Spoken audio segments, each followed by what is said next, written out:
Buenos días, me presento, soy Dolores Abraham, abogada, graduada en esta universidad, alumna de la Diplomatura de Derecho Deportivo que lleva adelante el doctor Carlos Iparraguirre con Martín, Juan y Marcos. Para mí es un honor acompañarlos y que me hayan invitado a presentar y un placer. Y sobre todo que voy a presentar al doctor Hernán Rubiola, que fue una gran influencia para mí a la hora de hacer la diplomatura y meterme en el mundo del derecho deportivo, así que muchas gracias. Bueno, damos inicio a la jornada del día de hoy.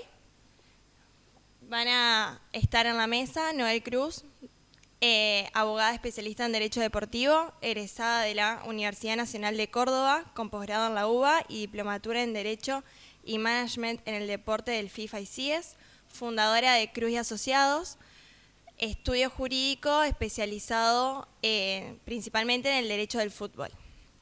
El doctor Pablo Bruera, abogado especialista en Derecho Deportivo, director de la Plataforma de Derechos del Fútbol.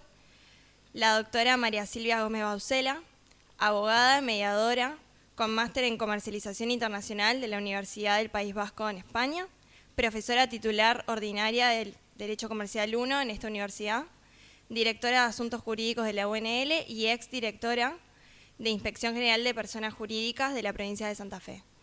Y el doctor Hernán Rubiola, abogado con doble máster en Derecho Deportivo Internacional, asesor de clubes, deportistas e intermediarios y agente FIFA. Bueno, muchas gracias y los dejo con los doctores. Hola, ahí se me escucha. Sí, bueno, antes que nada, muchas gracias por la invitación. Quiero agradecer principalmente a los organizadores. La verdad fue un trato y un cuidado excepcional que recibimos durante estos 2 días. Creo que es necesario que desde el interior del país y más en una universidad pública se geste este tipo de eventos. Y bueno, el año pasado fue todo un éxito y este año también lo es. Así que dando comienzo a esta segunda jornada quería agradecerles primero y principal. Dicho esto, pasamos rápidamente al desarrollo de la Mesa 7, en el cual su estructura es distinta a lo que veníamos abordando ayer, que fue un tipo de estilo conversatorio. Acá los expositores abordarán temas distintos, derechos y obligaciones de los agentes, responsabilidad de los administradores y sobre los medios de resolución de conflicto. En primer lugar, damos la bienvenida a Pablo. Pablo les hablará sobre uno de los temas de mayor relevancia en los últimos años, que es el tema de los agentes. De hecho, hace un mes se celebró la primera cumbre en Buenos Aires y bueno, ayer Emilio también hizo alusión un poco sobre este tema y sin duda es un tema que tiene que seguir estando en debate. Para empezar, me gustaría preguntarte, Pablo, ¿cómo crees que se fue adaptando la industria del fútbol a la implementación del nuevo reglamento y sus modificaciones en cuanto a la suspensión de algunos de sus articulados? Y también agregar a esta pregunta, si crees que ayudó al mercado deportivo a mermar las operaciones de aquellos agentes que operan sin licencia. Así que bueno, adelante, te escuchamos. Bueno, muchas gracias. ¿Estoy bien? ¿Se escucha? Ahí está. Bueno, corresponde agradecer, por supuesto. Una cosa es verlos desde Buenos Aires, otra cosa verlos en vivo, este grupo maravilloso. Entiendo que es el grupo de derecho deportivo más importante que tiene la Argentina. La capacidad de liderazgo del doctor Carlos Iparraguirre se demuestra en la práctica con la posibilidad de transmitirle esto a las nuevas generaciones, algo que ya en sí mismo creo que es una cosa realmente muy importante. Los logros que han tenido acá, lo que contaba la decana ayer, trabajar, articular lo que es el sector público con el sector privado, que entiendo que no es fácil. Tener en conjunto las voluntades del gobierno de la provincia, de la municipalidad, de la universidad, de la facultad, del editor, etcétera, etcétera. Eso es exactamente lo que es un líder. Y Carlos creo que demuestra todo el tiempo eso y para nosotros realmente es es un orgullo que se pertenezca a esta escuela histórica de lo que es la universidad pública, que demuestra nuevamente que está capacitada para liderar los nuevos procesos en la República Argentina. Así que un fuerte aplauso para mi amigo Carlos, que se lo merece, porque creo que en sí mismo es un trabajo que no sé si hay otras personas en la Argentina que lo pueden hacer. Así que nobleza obliga.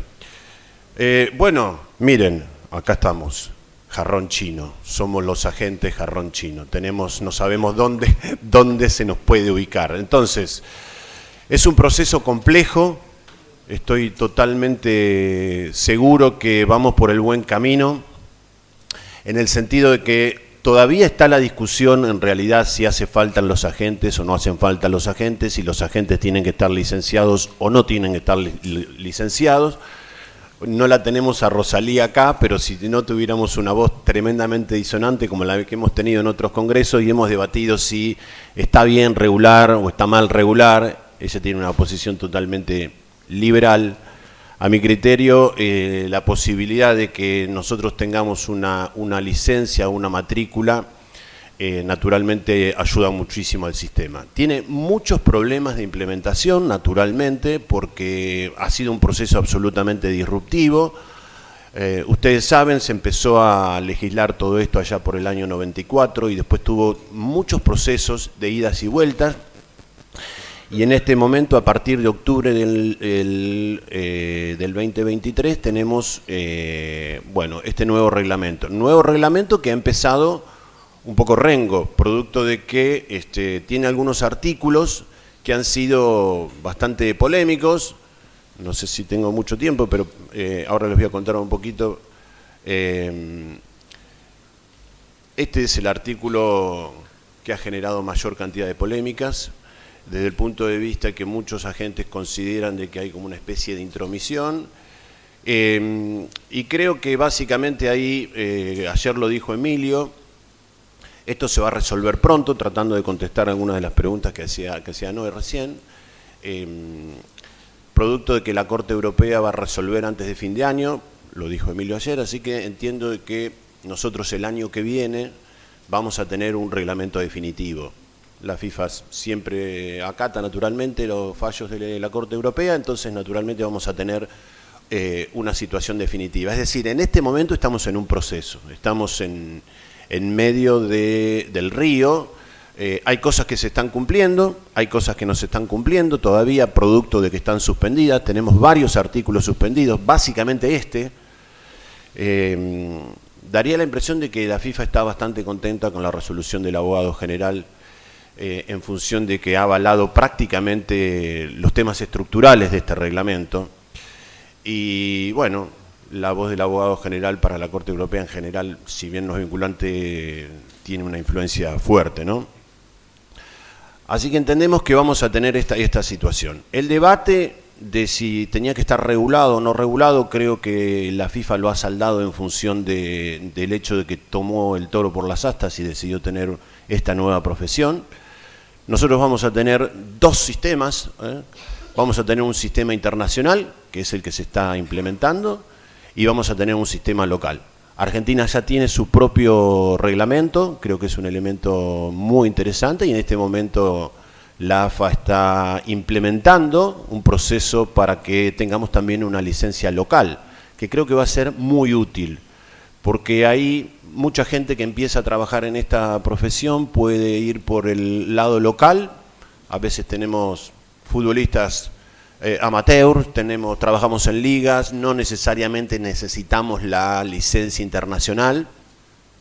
Entonces vamos a convivir con estos dos sistemas, cada uno puede elegir, puede entrar por uno, puede iniciar por el otro, puede tener los dos.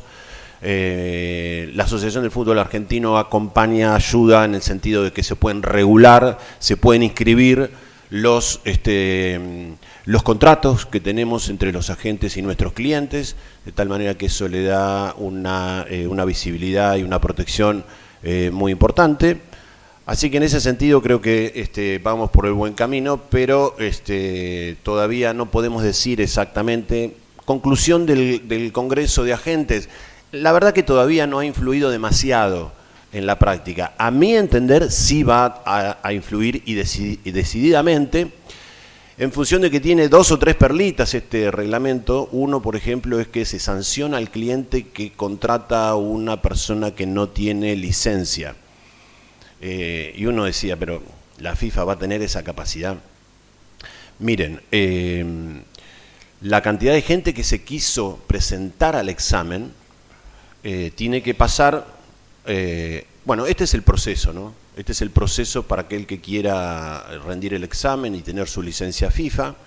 Y acá hay una presentación de solicitud y la FIFA te hace pasar por el artículo 5, que es el de elegibilidad. Una de las cosas que te pide la FIFA es que no hayas ejercido la actividad en forma ilegal en los últimos 24 meses.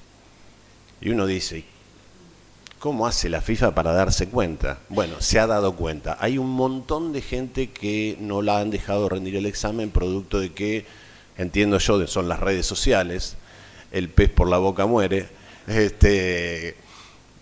Muchos queremos decir, mirá quién tengo, mirá qué jugador tengo yo, mirá qué club me contrató, pero todavía no tengo la licencia. Entonces, no, ¿por qué cuenta esa anécdota? Porque en definitiva creo que vamos a un camino en donde la licencia va a tener una voz importante. Entiendo que mucha gente, sobre todo la gente nueva que se está incorporando al mundo del fútbol, quiere entrar al fútbol organizado. Tener la licencia da una cierta carta de presentación.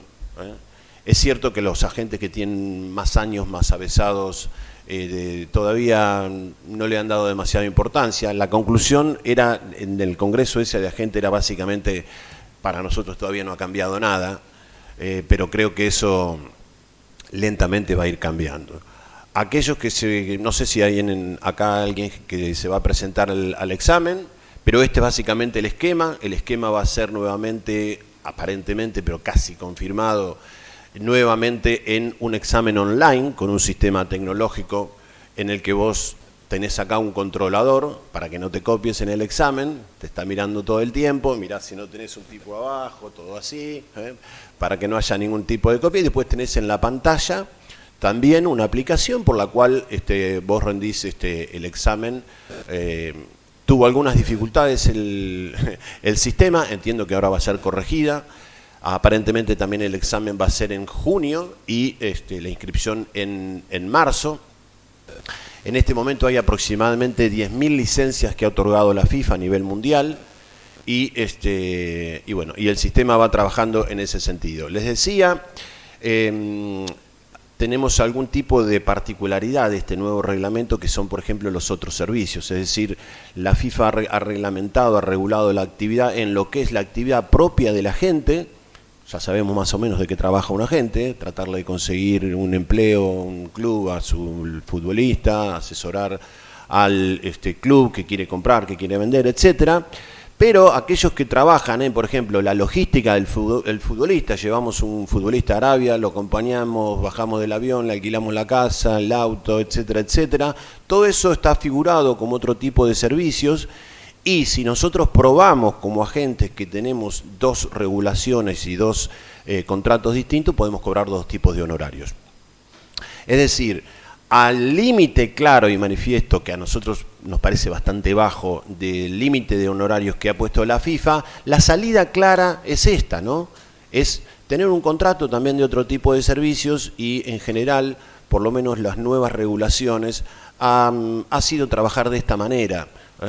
Bueno, por supuesto, en este momento la regulación del límite de honorarios no está vigente, de tal manera que hoy un agente puede cobrar lo que comúnmente cobraba históricamente, un 10% o algo parecido de lo que es el contrato que le consigue el agente a su cliente, pero posiblemente, haciendo un poquito de futurología, si este artículo quedara así como está, bueno, tenemos una salida, ¿no? Sobre todo cuando nosotros tenemos clientes que recién empiezan, entonces los contratos que conseguimos son realmente bajos, es decir, contratos de $1.000, $1.500, para poner una cifra internacional. Entonces el honorario que nosotros cobramos es realmente bajo. Bueno, Si pactamos con nuestro cliente la posibilidad de hacer otro tipo de actividades que no están definidas en el reglamento específicamente como la actividad del agente, esta es una buena salida, ¿no? Como para equiparar lo que ha sido históricamente el trabajo del agente, que cobraba un honorario particularmente como el que acabo de decir. Entonces, en principio, el reglamento trabaja situaciones que pueden ser muy útiles, es decir, le otorga obligaciones a la gente, pero también obligaciones al cliente, trabaja, digamos, con situaciones en las que vamos todos a un embudo, particularmente entiendo que todos vamos a terminar regularizados en una licencia, y el proceso, como recién les decía, es presentarse a la FIFA.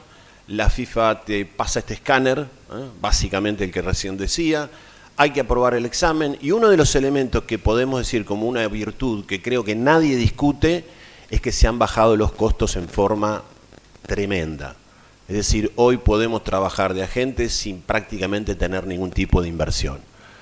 Y se bajó mucho más ahora con el examen, que es online. Naturalmente, alguien de Santa Fe tenía que ir hasta la AFA, tenía que contratarse un hotel, etcétera, etcétera. Bueno, esto del examen online lo haces desde tu casa, no pagas absolutamente nada. El costo anual de lo que tiene la matrícula de la FIFA que te cobra para ser agente es de $300 mensuales. ¿Qué te da la FIFA con esos $300? Te da la jurisdicción del Tribunal del Fútbol de la FIFA a través de la Cámara de la Gente. Naturalmente, como dijo ayer Emilio, eso está suspendido, pero entiendo que en febrero o marzo del año que viene lo vamos a tener. Entiendo también que eso no tiene prácticamente discusión, eso se entiende como una de las virtudes más importantes que tiene el reglamento, es decir, un lugar en donde resolver conflictos. Y como les decía, además tenés la posibilidad online. Ustedes saben que hay una plataforma, la plataforma de la gente. En esa plataforma podés litigar, es decir, podés reclamar, tenés esa ventana como tenés en la plataforma legal, y además tenés los cursos de capacitación. Los cursos de capacitación son gratis, tenés que tener aproximadamente 20 créditos anuales. Eso creo que también ha sido otra virtud, es decir, nadie discute la necesidad que tenemos todos de capacitarnos, fundamentalmente de actualizarnos, y ese servicio también es un servicio gratuito. Así que en ese sentido tenemos novedades, a mi criterio, muy interesantes. Antes, si vos querías estar regularizado, era bastante complejo. Si tenías un contrato, yo qué sé, en Francia, en España, en Italia, regularizar la situación era caro, no era barato. Por supuesto que el que tenía ya trabajo lo podía hacer, pero era un elemento mucho más caro, y esto prácticamente ha bajado los costos sustancialmente. Así que, como conclusión, estamos en un proceso. Naturalmente la regulación de la gente no ha sido fácil.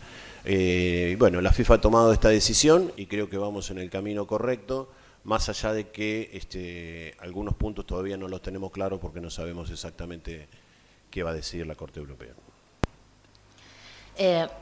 Pablo, una pregunta final. Principalmente desde el rol, digamos, desde abogado y desde una mirada práctica. Me ha pasado cuando viene un jugador a mi estudio y me dice, uno le brinda el asesoramiento y te dice, bueno, pero mi agente me dice tal cosa. Sí. ¿Y tu agente es abogado? No. ¿Tu agente tiene licencia? No. Entonces, ¿cuál crees que es la misión más trascendente y urgente que tenemos como abogado en este nuevo orden? No, yo honestamente creo que el abogado es insustituible. No puedo decir otra cosa en esta casa, ¿no? No me conviene. No, es cierto. Es decir, ¿cuál es el rol del abogado? Bueno, a mi criterio no son profesiones que se crucen. Por supuesto que hay muchos agentes que son abogados, pero la gente que no es abogado, entiendo de que para leer un contrato, y lo más aconsejable es ir a ver un abogado. Lo mismo que para el cliente. Lo mismo que si nos toca un conflicto con nuestro cliente. Nunca es deseado, pero podemos tener problemas. Y tenés que ir a ver un abogado, ¿no? Y recomiendo ver un abogado que tenga alguna idea de lo que es el derecho deportivo, porque últimamente, en los últimos años, la profesión del abogado dentro del derecho deportivo, el que no se actualizó, prácticamente se quedó totalmente afuera. Entonces, para los abogados, mi criterio, no sé qué opina la gente de acá, el reglamento ayuda muchísimo. Ordena, regula, institucionaliza y por lo tanto nos da una nueva herramienta de trabajo. Se los recomiendo a toda la gente que está empezando, ¿no? Que se especialice en derecho deportivo. Acá tienen naturalmente una de las escuelas más importantes de la Argentina, hay que aprovecharlas y es una gran oportunidad, una gran salida laboral para todas las nuevas generaciones el derecho deportivo. Creo que esto ayuda. Bueno, muchas gracias, Pablo. Ahora, dejando de un lado a los agentes, pasamos... Me voy a correr para allá.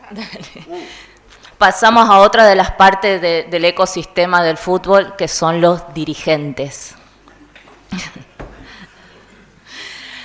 Damos la bienvenida a María Silvia. Acomodate, tranquila. Me voy a sentarte. María Silvia, para comenzar, te hago una pregunta. ¿Me dejas que ponga el PowerPoint? Sí. Ay, no. ¿Cómo salgo de acá? A ver. Para cambiar el power, ¿cómo hacemos? Ahí está. A ver. Este es mío. Ahí está, ese es el tuyo. Ahí está. ¿Listo? Ahora sí. María Silvia, ¿cuál crees que es el criterio legal que define el límite entre el riesgo inherente a la gestión deportiva y la responsabilidad personal que tiene el administrador, los dirigentes deportivos? Bueno, Noé, gracias por la pregunta, que es una mega pregunta y que en principio la voy a ir contestando a lo largo de mi exposición, que trataré de hacerla dentro del tiempo que me asignaron. Pero antes de comenzar, corresponde agradecer, ¿no? Y decir buenos días. Buenos días a todos y a todas los que nos están acompañando en estas jornadas internacionales de derecho deportivo. Y lo voy a hacer más breve que lo hizo mi compañero de panel, al que adhiero totalmente a sus palabras. Yo quiero agradecer a la persona de Carlos, con el que trabajo desde el 2015 en el posgrado virtual de Derecho Deportivo, y que también me haya invitado por segunda vez a estas jornadas. Mi aporte es siempre desde lo que es mi especialidad, que son las personas jurídicas privadas. No me meto en la expertise de todos los demás porque no la tengo. Hago aporto mi granito de arena desde lo que es mi expertise. Así que muchas gracias, Carlos, como siempre. El tema que me propusieron es el que planteó Noé, que es la responsabilidad de los dirigentes. Acá les dejo una pequeña síntesis de mi CV. Este es el tema: responsabilidad de los integrantes de la comisión directiva. En la Argentina, nuestra norma, nuestro Código Civil y Comercial de la Nación, los denomina responsabilidad de los dirigentes, que es como se llama a los integrantes de la comisión directiva en el Código. Para eso lo que tenemos que recordar muy brevemente es que estamos hablando de una forma jurídica específica. Las asociaciones civiles en nuestro país por ahora no tenemos sociedades anónimas deportivas porque están suspendidas por un amparo, el DNU 70, no voy a entrar en eso porque es ríspido, el DNU 70/23 está vigente y no vamos a entrar en eso, solamente estoy describiendo un hecho, estoy describiendo. Sí, por eso, discutimos, ahí estaba el compañero uruguayo en el panel, pero bueno, no vamos a hablar de SAT, sí decir y reivindicar a las asociaciones civiles que a lo largo y a lo ancho de nuestro país, y creo que también de los países vecinos, cumplen un rol social muy importante, en tanto no tengan fines contrarios al bien común y al interés general, como lo define nuestro Código Civil y Comercial de la Nación. Y ese marco jurídico que por primera vez dio el Código, que ya cumplió 10 años, o sea, no es nuevo, llevó 10 años, no se agota en la Constitución y en el funcionamiento, sino que aborda también, y por primera vez hace 10 años, el régimen de responsabilidad de los dirigentes. Y me parecía interesante hacer esta pequeña introducción. Incorpora la teoría general de las personas jurídicas privadas, no se asusten, no voy a hablar de todo eso tampoco, hoy lo enmarco. Ahí tenemos las bases del régimen de responsabilidad en la República Argentina, en algunos de esos artículos. Sí me paro en esta norma, porque mi exposición va a ser técnico-jurídica, en el artículo 158, que es el que incorpora la teoría del órgano. Dejamos de discutir, acá no hay mandato, hay órgano.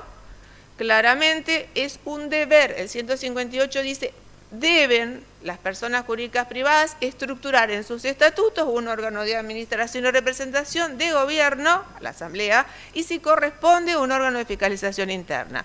Es decir, las asociaciones civiles tienen que tener un órgano y ese órgano es la comisión directiva. ¿Dónde se regulan las asociaciones civiles?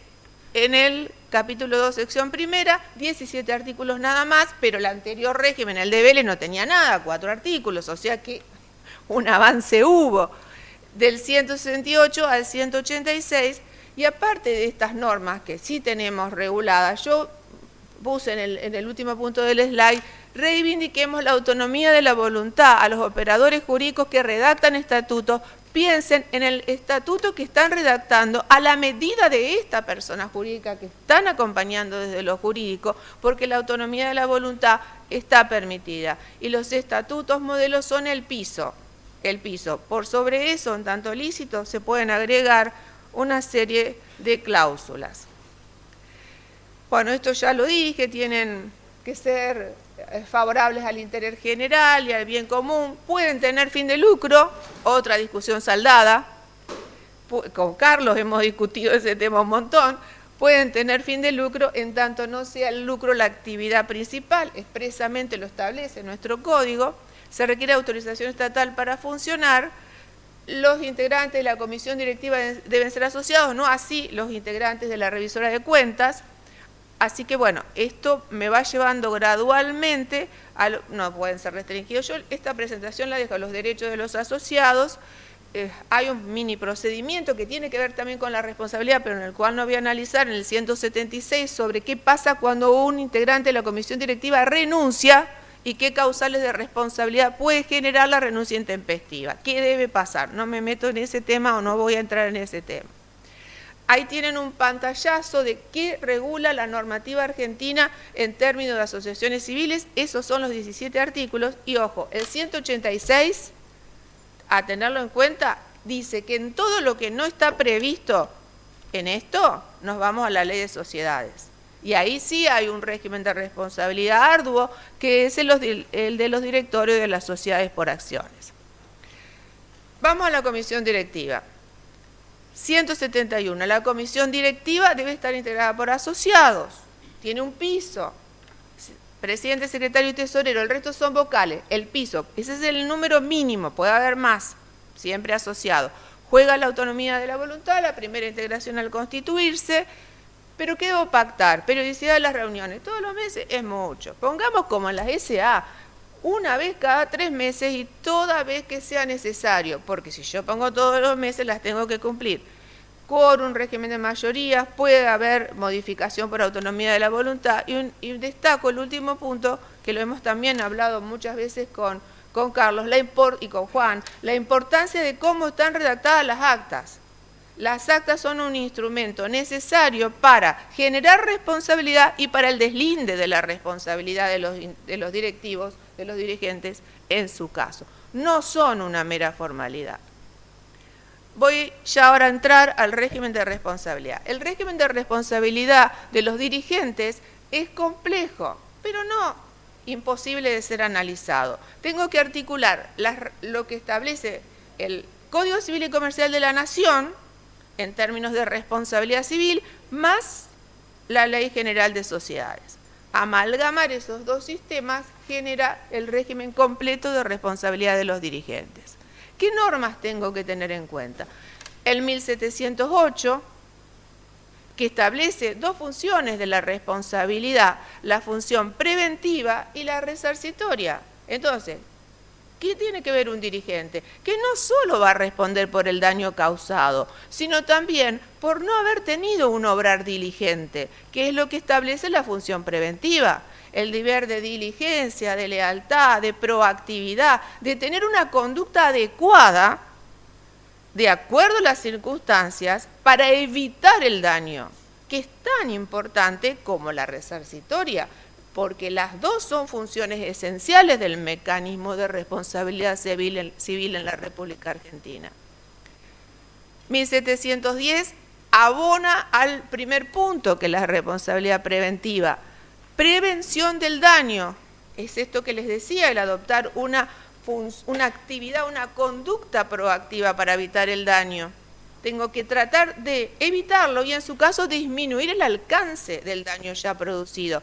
Por eso, ese due diligence, esa conducta diligente, tiene que ser anticipatoria y preventiva, y ese due diligence debe ser ex ante, no ex post, porque ex post estoy en la resarcitoria.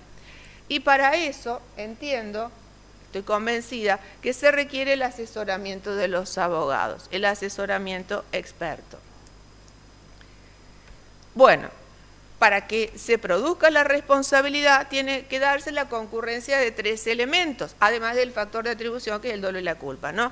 La antijuridicidad, pero ojo que la antijuridicidad del 1717 es la violación del ordenamiento jurídico en sentido amplio.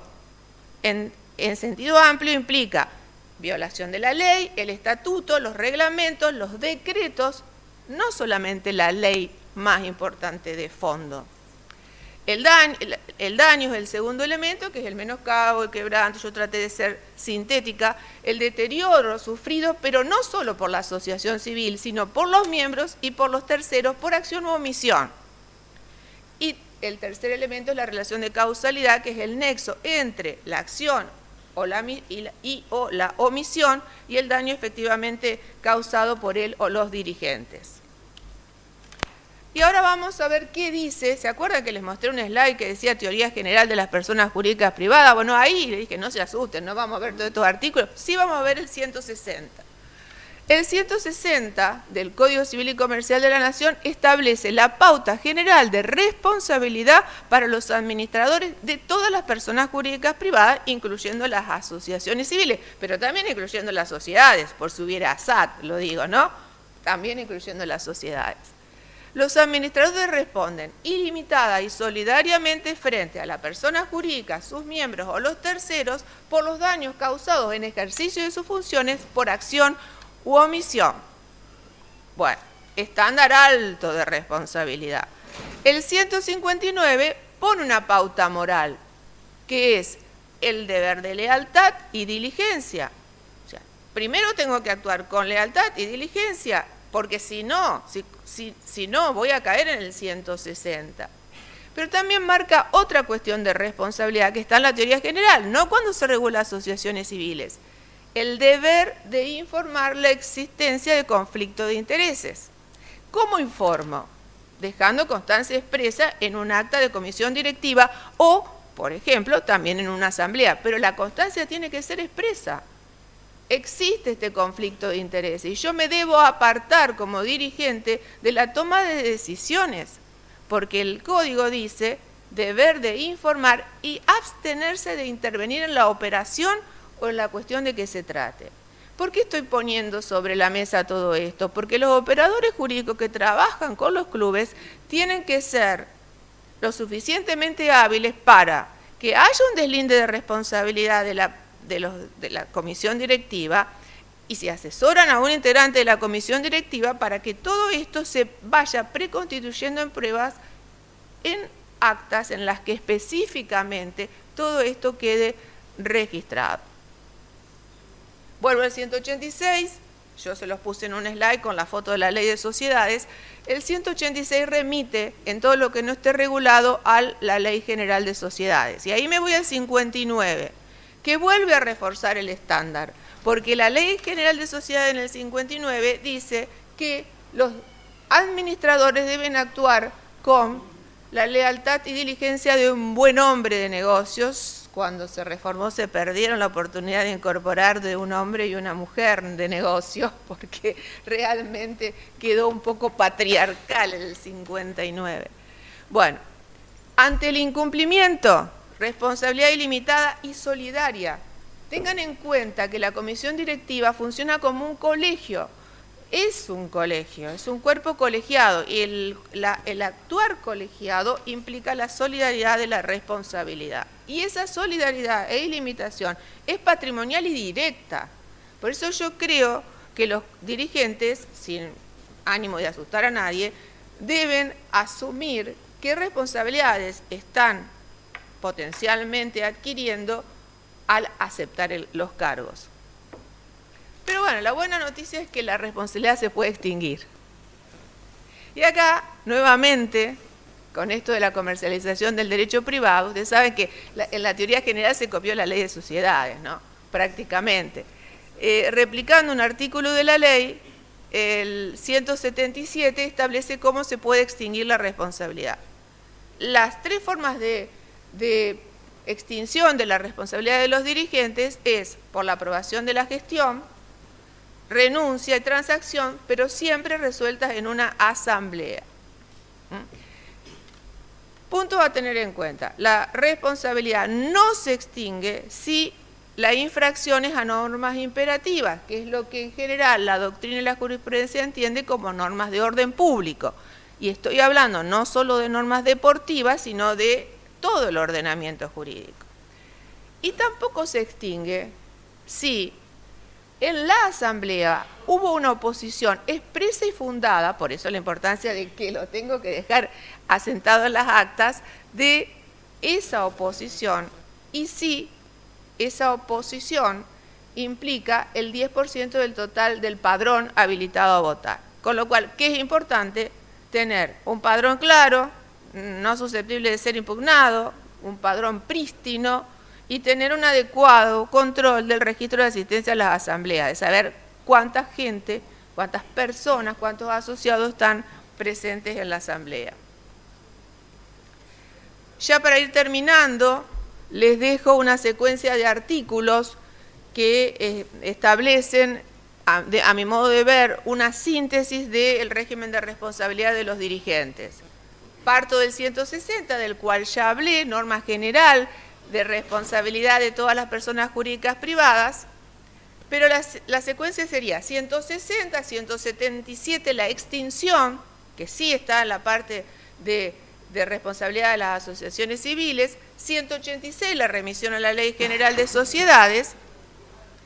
En la Ley General de Sociedades 59, ya hablé, no hablé del 274, 2 segundos para eso. El 274 y siguientes están ubicados en la responsabilidad de los directores en la Ley General de Sociedades. Y el 274 me dice los supuestos activantes. ¿Cuándo responden? Los directores y los integrantes de la comisión directiva. En casos de violación de la ley, el estatuto, el reglamento, abuso de facultades, dolo o culpa grave. Pone la culpa. O sea que si ponen la culpa, obviamente responden por dolo. Luego me voy al 1708, del cual ya hablé, Código Civil y Comercial de la Nación, no, 1710, 1716, 1717, acción preventiva, es la acción preventiva del 1711, 1717 dice, cuanto mayor es el deber de obrar con diligencia, mayor es la responsabilidad. Bueno, esa es la secuencia de normas que hay que aplicar para prevenir la responsabilidad de los dirigentes. Y la acción preventiva, que es una autosatisfactiva, inaudita parte, se despacha para evitar el daño o que ese daño cese. Por último, los asociados no responden, salvo por los aportes o las cuotas asociativas. Esto es más o menos lo que tengo para contarles rápidamente en términos de asociaciones de responsabilidad de los dirigentes. Durante tu exposición hiciste mención, y bueno, recién también lo mencionás, el tema de la prevención. De hecho, ayer Patón hizo hincapié sobre la educación que hay que tener sobre los dirigentes, ¿no? Entre otros. Quería preguntarte si considerás en cuanto a jurisprudencia en materia deportiva, si está dando el peso suficiente a la responsabilidad por omisión del administrador. O solamente hace, digamos, como hincapié en las acciones directas de mala gestión.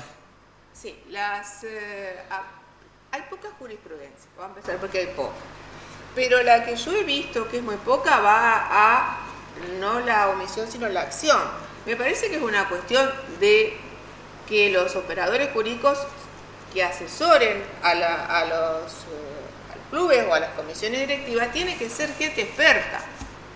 Yo voy al asesoramiento experto, porque ¿qué pasa? O ¿qué suele pasar? Ustedes lo saben, salvo en las grandes instituciones deportivas, ¿quién asesora? El amigo, el conocido, el que está en la comisión directiva y es abogado, pero que es abogado de familia o de otra rama del derecho, y no está mal que se dedique a familia o a laboral. Pero esto, de acuerdo a lo que se ve acá, que son súper especialidades, no cualquiera puede asesorar. Tiene que ser un abogado formado en derecho deportivo, que conozca las implicancias de qué se escribe y qué no se escribe y cómo se escribe en lo que yo aporto. Entonces, a mí me parece que, bueno, a tu pregunta concreta, la jurisprudencia es muy poca, es como que se quedan a mitad de camino, las acciones sociales se intentan y no se siguen, tratan de ir a la autoridad de control porque es gratis, a tratar de resolver un conflicto. Va a hablar el colega sobre conflictos, resolución de conflictos alternativos. Me parece también que lo que hay que tener en cuenta es, en estas breves conclusiones, que el estándar, el due diligence que me marca la ley es alto, muy alto, y hay que tener en cuenta eso, que alguien alguna vez se va a animar, y si se anima, tiene todas estas herramientas. Ya el otro lo dije, la responsabilidad es subjetiva y colegiada. Es muy importante lo de las actas, muy importante una correcta documentación sobre los temas de la toma de decisiones para que se puedan deslindar efectivamente las responsabilidades, porque si no, esos mecanismos de extinción eventuales de responsabilidad, si no los puedo probar porque no están en un acta, no los voy a poder usar. Citar a la comisión revisora de cuentas es una herramienta importante, citarla a las reuniones de comisión directiva, que estén presentes, que avalen, sobre todo en las reuniones rígidas, ¿no? Como pasa en los directorios de la sociedad anónima, cuando las papas queman citamos al síndico, se cita al síndico a estar presente. Un poco lo que vos decías y lo que se dijo, la capacitación continua de los dirigentes, ¿no? Mantener los libros asociativos y los contables al día. Y otra cosa, lo digo al pasar, la memoria es obligatoria y la memoria tiene que tener el formato de las normas locales y del 66 de la Ley de Sociedades, porque hay causal de responsabilidad y de eso hay un montón de jurisprudencia. Y por último, mi última conclusión es la del último punto. Ya lo dije, además, se requiere asesoramiento legal especializado para gestionar los riesgos y prevenir los daños. Esa es mi conclusión. Les dejo este slide porque es para Carlitos.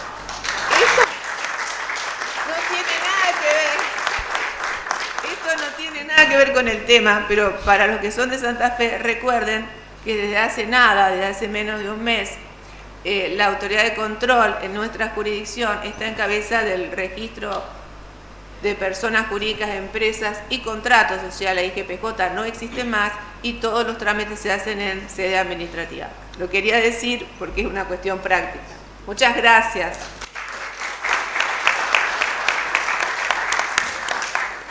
Bueno, para dar cierre a esta mesa, le damos la bienvenida a Hernán, que nos hablará acerca de los medios de resolución de conflicto.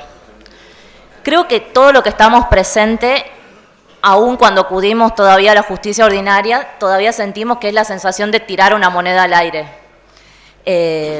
Y para comenzar, digamos, sobre tu tema, Hernán, quería preguntarte, ya que en esta industria deportiva ya hay una supraprofesionalización, ¿en dónde estamos parados y hacia dónde vamos en materia de justicia deportiva? Y si vos crees que hoy en día, con la implementación de cámaras de resolución y demás, hay más seguridad jurídica en cuanto a las resoluciones de conflicto. Gracias, Noel. Bueno, buen día para todos. agradecer que, como siempre, y más que agradecer, felicitar a Carlos, a Juan, a Martín y demás por el evento, por la convocatoria, por la posibilidad de compartir con todos ustedes lo que nos gusta, la pasión del derecho deportivo y cada evento, ¿no? Estar con abogados, amigos y camaradas y poder ponencia tras ponencia ir aprendiendo, que es la finalidad de todo esto. También felicito a mis colegas porque, bueno, profesores y bueno, un tema muy interesante que estuvimos escuchando. ¿Cómo?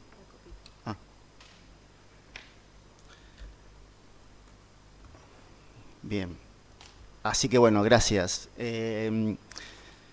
Vamos en base a la pregunta de Noel, que es una pregunta muy pesada, muy grande, vamos a tratar de ir separándola, vamos a tratar de ir explicando, viendo dónde estamos, cómo estamos, y lo que sí que cada uno de ustedes que está escuchando y que es parte de todo esto tiene un grado de responsabilidad a la pregunta que Noel obviamente me hizo, y porque somos parte de este ecosistema y somos todos abogados y tenemos nuestra responsabilidad en cada una de las profesiones, la actividad o asesoramiento que hacemos. Ayer Emilio lo vi, no sé si preocupado, no lo pude notar personalmente, si no fuera a través de la pantalla, o cansado o preocupado. ¿Por qué? Y es parte de lo que vamos a ver ahora, porque nosotros como abogados o como agentes o asesores de clubes, de jugadores agentes, primero para saber cómo vamos en la justicia y cómo estamos, tenemos que ver qué herramientas tenemos. ¿Está? Porque hay un conflicto, una situación y decimos, bueno, estoy acá, estoy en Argentina, estoy en Santa Fe, estoy en Panamá, estoy con un agente, estoy con un jugador, con un club, con un conflicto. Entonces tenemos que ubicarnos en tiempos y espacio para saber qué herramientas tenemos hoy vigentes y saber dónde vamos. A grandes rasgos yo separo y analizo, creo que hay vías alternativas para resolver conflictos. ¿Cuáles son? ¿Cuáles tenemos? Primero y principal, la vía judicial, que hoy es una herramienta muy fuerte, y la preocupación que yo vi ayer de Emilio es que la vía judicial hoy está socavando la estructura federativa de la FIFA. ¿Está? ¿Por qué? Porque desde hace 30 años que tuvimos el primer fallo de Bosman, ¿tá? Y vamos primero a enfocarnos dentro de la legalidad un poco, donde vemos decir, bueno, siempre decíamos, está prohibido la justicia, la FIFA prohíbe la justicia o no quiere que vayamos a la justicia o tratan de que no se utilice la justicia como una herramienta para resolver determinados conflictos. Y por otro lado, reglamentos permiten, o convenios colectivos de trabajo, que vayamos a la justicia. Entonces, si nos remitimos al artículo 22, que establece la competencia, el artículo 22 del reglamento y estatuto de transferencia a los jugadores de la FIFA, como lo vemos, el punto 1 dice, sin perjuicio del derecho de cualquier jugador, entrenador, asociación o club, de elevar un caso ante un tribunal ordinario de disputas laborales, la FIFA tiene competencia para determinadas circunstancias. ¿Qué implica?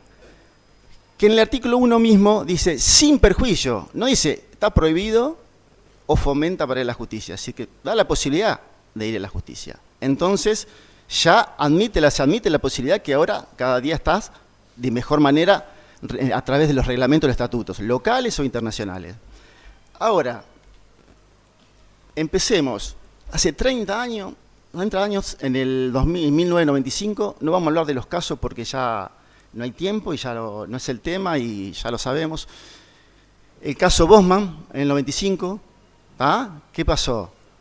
Este caso fue fundamental, donde, como ahora también está sucediendo, hay una incompatibilidad o están tratando de ver cómo se afectan o no los derechos que establece la Comunidad Europea en comparación con los reglamentos de la estructura FIFA.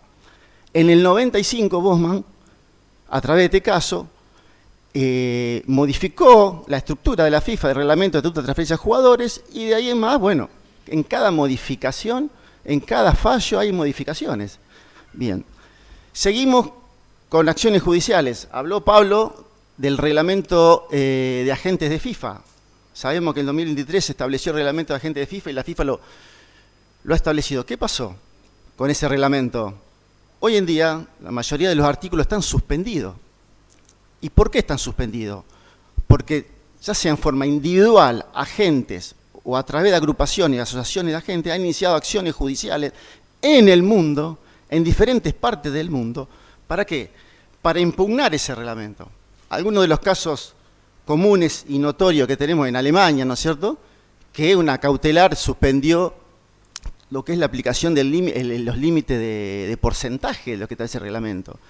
Y a su vez, estas causas van llegando a los tribunales de justicia superior de la Comunidad Europea, que es lo que estamos esperando, el famoso fallo hoy, ¿no?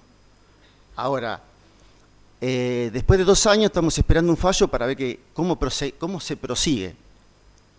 También tenemos ante la justicia el famoso caso Diarra, que también en este caso un jugador fue decir, bueno, se están afectando mis derechos en forma individual, X derecho garantizado, amparado por el orden público, por la Constitución, por el derecho laboral, me afectan, voy a la justicia, y bueno, la justicia dice que esos derechos no pueden, ese reglamento no puede afectar esos derechos.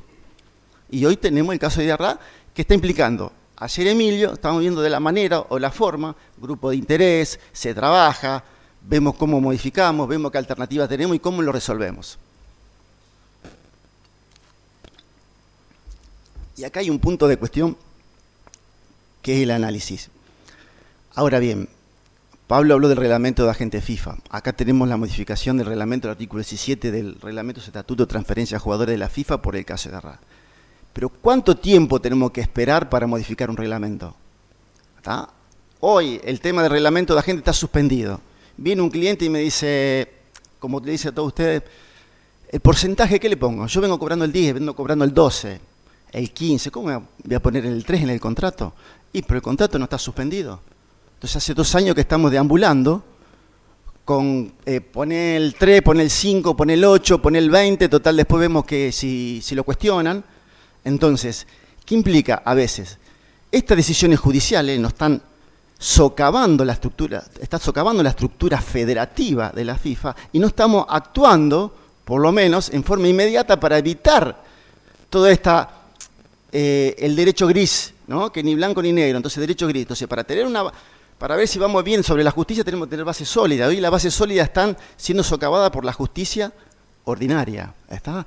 Tal es el punto, como pueden ver ahí, que con los fundamentos del caso Diarra, de un jugador de fútbol, para que no saben, se está iniciando en Holanda, en Nederland, lo que es Holanda, por medio de la Fundación de la Justicia de los Jugadores, una demanda colectiva por el derecho colectivo ahí en Holanda, que agrupa ya más a cerca de 100.000 jugadores y jugadoras.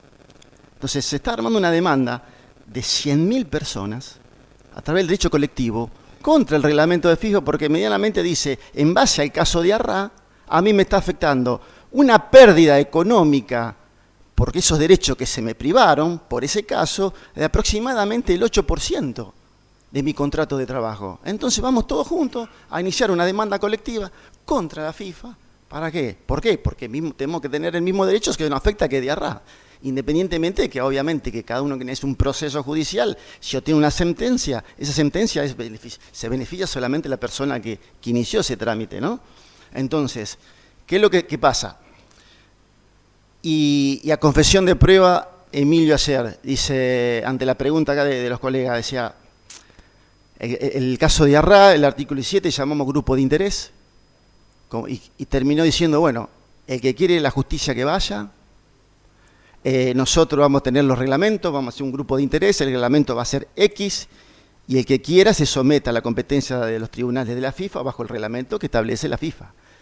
Entonces, bueno, eso fue lo que dijo Emilio ayer, indicando, bueno, la justicia está, van a ir a la justicia, vamos a ir diciendo la justicia, sí, el reglamento va a estar, tiene que estar, y el que se someta a la jurisdicción de los tribunales de la FIFA, ahí va a estar. Entonces, con estas cosas vamos a convivir y ustedes tienen parte de eso, porque asesoran, porque ven, analizan el derecho, ven posibilidades, ven que se vulneran derechos, independientemente en el lugar donde esté cada uno, tiene la posibilidad de ir a la justicia como estos casos que fueron a la justicia, tuvieron resultados positivos y ahora estamos con los reglamentos trabajando para poder adecuarlos. Ahora también pienso en voz alta, sale el fallo ahora de la Comunidad Europea con respecto a la impugnación del reglamento de agentes y dice, no lo sé, por lo menos yo no lo sé, el límite de comisión es el 7. ¿Qué hacemos? Y me dice, yo cobro el 10, yo cobro el 15, ¿y por qué el 7? Sigue siendo poco. ¿Y cómo seguimos? ¿Cómo seguimos? Necesitamos a foca cero, porque una nueva resolución que me dice 7, o traslado lo que me dice el fallo al reglamento y trabajamos sobre el reglamento en base al fallo. Y así sucesivamente.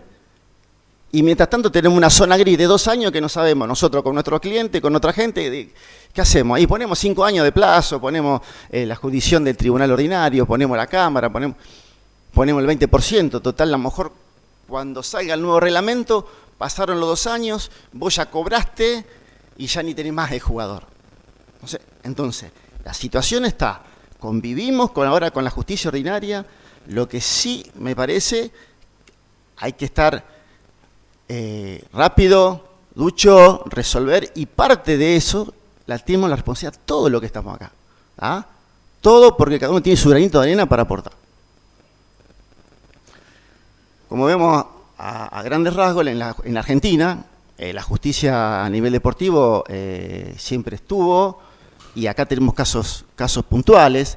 La justicia federal suspendió también acá en la Argentina el reglamento de agentes. ¿Ah? Se agruparon 20, 25, 30 agentes, iniciaron una demanda, una cautelar que suspendió varios artículos del reglamento y hoy, bueno, están en la cuestión de fondo, están resolviendo el proceso de fondo para ver qué pasa, pero bueno, en teoría a la expectativa, paralizado hasta que salga la resolución de la Comunidad Europea adopte la FIFA el reglamento y ahí, bueno, quedamos con el reglamento final. Es común ir a la justicia por el pedido de los pases libres de los jugadores en este momento, ¿no? Cuando no se lo dan, los clubes no se lo dan, se va a la justicia y recurrimos. También los reclamos de agentes, famoso reclamo de Canigia en su momento, de caso Sosa con Interplay, que asentó jurisprudencia muy importante. Tenemos los reclamos que cumplimos 10 años de los reclamos de formación deportiva y también los reclamos de los futbolistas. No olvidemos que los futbolistas en Argentina, en materia laboral, está establecido por el convenio colectivo de trabajo que debe ir a la justicia ordinaria laboral. Entonces, en Argentina tenemos también la vía judicial para resolver los conflictos. Se convive con la estructura federativa y con los procesos judiciales en materia tanto en Argentina como en cualquier parte del mundo.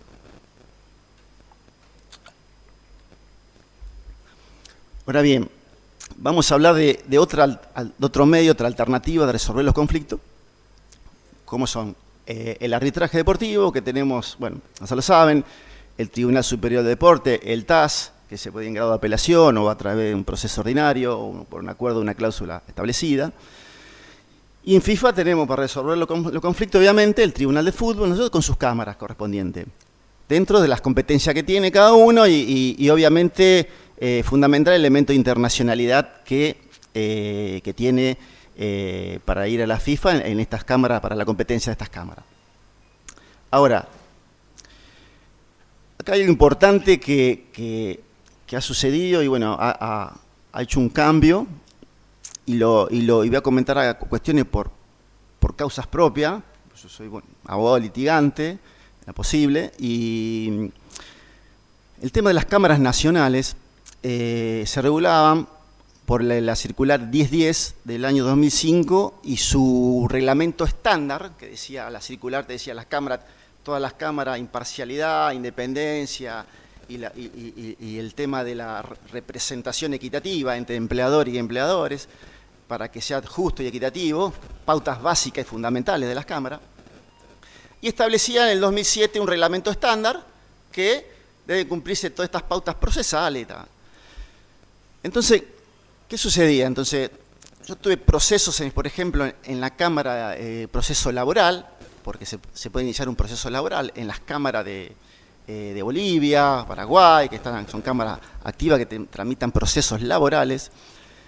Y en los contratos de trabajo, cuando ustedes llevan un jugador, tienen que ver cuál es la jurisdicción, la competencia que establecen en caso de conflicto, que eso es importantísimo. Y a veces porque la inmediatez, por la rapidez, porque llevan un jugador, porque no tienen tiempo, porque ya está todo preparado, firmamos. Dale, que es tarde, que firmamos, que está la prensa, que está otro, firmamos el contrato. En estos países deben sí recurrir sí o sí a la Cámara Nacional de la Federación Boliviana de Fútbol, etcétera, de cada país. La circular 1010 establecía, aparte de los requisitos, que obviamente el idioma de estas cámaras es el idioma del país, de la federación donde estaba. Entonces acá en Bolivia teníamos siempre, llevaba un jugador a otro país con otro idioma y se complicaba porque obviamente el inglés era el idioma segundo, obviamente, pero te ponían el idioma en su lengua y a su vez, cuando uno quería cuestionar esa cámara, tenía que informar a la FIFA por la circular 1010, esta cámara no cumple los requisitos de imparcialidad, independencia y de representatividad. No está igualmente representada por empleadores y empleador. ¿Y cómo averiguábamos eso? Si estaba el estatuto, el reglamento, a través de un idioma de su país, es inviable. Y a su vez decía, no, está vacante este puesto de tal directivo y tiene que ser sustituido por otro directivo para mantener la imparcialidad o la representatividad. ¿Cómo íbamos a averiguar eso? Entonces nosotros que hacíamos un reclamo ante las cámaras nacionales deberíamos ir a la FIFA a aprobar esa situación para decir, bueno, correte de esa cámara y venía a litigar o andar a litigar a otro lado. Eso fue la circular 1010 del 2005 y el reglamento estándar del 2007 que entró en el 2008 en vigencia. A mí me pasó que en un caso laboral en Bolivia, decir, bueno, se rescinde el contrato de trabajo de futbolista, por suerte pues salió bien, pero se rescinde el contrato de trabajo de futbolista en el 15 de diciembre. Hay elementos de internacionalidad, vamos a la FIFA, la FIFA se declina la competencia, ¿por qué? Porque había una hoja administrativa presentada por un club en la Cámara con fecha anterior a la ruptura del vínculo contractual y con eso era el inicio de un trámite administrativo que le daba primero en el derecho, primero en el tiempo, primero en el derecho. Entonces, terminamos ese proceso ahí, porque la FIFA declinó, si no tenés que estar probando que no cumple la parcialidad. Y bueno, terminamos ese proceso, no podés salir, no tenés respuesta. Por ejemplo, en Paraguay también la Cámara Nacional se reúne los jueves nomás. Entonces vos tenés que esperar hasta el día jueves que se reúne y se tramitan los procesos. Entonces, bárbaro. Ahora, ¿qué pasó? En la circular 1876, 2024, ¿no es cierto? Deroga la circular 1010 de la FIFA y a su vez adecúa el reglamento estándar que le imponía a las cámaras para que tengan de base para su estatuto interno. ¿Y qué dice la circular 1876? Ahora hay que hacer un proceso de reconocimiento ante la FIFA a través del portal jurídico. Cada una de las federaciones lo tiene que hacer para que la FIFA le reconozca oficialmente que esa Cámara está bien constituida y obviamente cualquier reclamo laboral sea competente. Si no está constituida, reconocida, no hay competencia, por lo menos a nivel de internacionalidad. Y esto lo charlaba con Horacio, ayer Horacio, que te invité al cumpleaños, decíamos, bueno, está bien, es incompetente para elementos de internacionalidad, pero esa Cámara sigue tramitando, que es incompetente para la FIFA, todos los procesos nacionales. Una Cámara que no está reconocida a nivel internacional sigue tramitando procesos laborales nacionales. Bueno, aquí son los objetivos que establece la circular. Y la circular 1010, ¿no es cierto?, que modifica, es derogada y modificada por la circular 1876, donde hay que iniciar el proceso de reconocimiento. Y acá le voy a mostrar, por ejemplo, bueno, no se ve bien, no sé si qué lástima no se ve, pero bueno. Esto es la disposición de la FIFA desde mayo, que hay 8, 9 o 10 cámaras nacionales reconocidas, donde se establece que se reconoció, de qué fecha, qué fecha tiene de duración, hasta cuándo está, porque esto tiene que renovarse, el reconocimiento, como también puede ser dado de baja. ¿Está? Así que es importante, ustedes que la tarea, ver cómo asesoran, ver la jurisdicción, la competencia, de qué manera le conviene ir para ver si entre todos aportamos algo para la pregunta que me dice Noel, si podemos, ¿cómo estamos? Que estamos parados ante una turbulencia por el acecho de la justicia ordinaria. ¿A dónde vamos? No lo sé, espero que siempre por bien, esperando por la profesionalización de la actividad como siempre y como está, y que ustedes y nosotros como colegas y que estamos en el derecho deportivo aportemos el granito de arena, ¿no? En cada una de las funciones que nos compete. Los veo a los chicos de la Cámara y también allá arriba los secretarios y trabajan bien. Les quiero agradecer porque ellos están presentes de 3 de la tarde a 6 de la tarde y te dicen, bueno, hay una duda, todos los trámites que necesiten en la Cámara, alguna duda, vengan, lo charlan, lo hablamos y bueno, están trabajando bien con un horario específico y los atienden por cualquier tipo de iniciativa y reclamo y dudas. Sé que no tengo tiempo, quedan cosas, pero bueno, muchas gracias.